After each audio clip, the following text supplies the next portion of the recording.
حضرت صدیق اکبر امیر آدمی تھے اور ان کا بڑا نام تھا، جانے جاتے تھے. جب انہوں نے کلمہ پڑھا نا، ہلچل مچ گئی کہ ابو بکر کلمہ پڑھ گئے.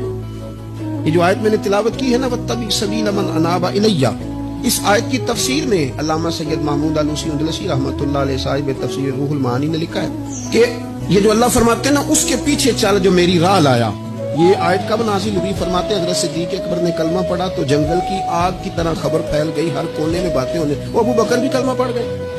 اتنا بڑا تاجر، سردار، اپنے قبیلے کا مالدار بندہ ابو بکر، حضرت ابو بکر صدیق رضی اللہ تعالیٰ عنہ اتنے بڑا نام رکھتے تھے. اب انہوں نے جب کلمہ پڑھا نا تو ان کے جو دوست تاجر تھے نا، بڑے بڑے لوگ، انہوں نے اونٹ رکھے ہیں، ان کے دروازے بھی اونچے ہی ہوتے ہیں، تو اونچے دروازوں سے اونچے لوگ ہی آتے ہیں. اونچے اونچے لوگ ان کے دوست تھے. کون؟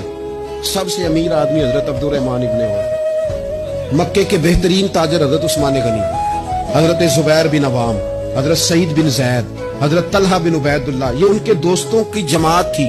یہ سارے اکٹھے ہو کے نا تو تصدیق کرنے گئے. جا کے کہنے لگے ابو بکر آپ نے کلمہ پڑھ لیا، سنا ہے؟ آپ فرمانے لگے سادہ تو نہیں نا اس سوال کا جواب، یہ کوئی عام کسی کا ذکر تو نہیں نا کہ میں فٹافٹ کر دوں، ذرا بیٹھ جاؤ.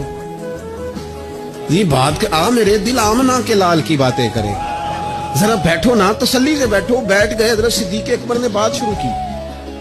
انہوں نے نا کلام شروع کیا تو اس میں والہانہ پن اتنا تھا، پیار اتنا تھا. انہوں نے حضور کا تذکرہ یوں کیا، کبھی اخلاق کی بات، کبھی کردار کی بات، کبھی تعلیم کی سچائی کی بات، کبھی زبان کی صداقت کی بات، کبھی لفظوں کی رانائی کی بات، کبھی نبی پاک نے جو حقوق بتائے ان کا ذکر.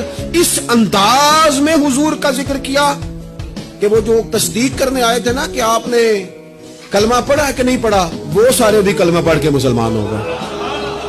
وہ بھی سارے سودا لینے کے لیے بازار گئے، ہم اور ہاتھ اس کے بکے جس کے خریدار گئے. وہ بھی سارے حضور کی بارگاہ میں آ گئے حضرت صدیق کے ساتھ اور کلمہ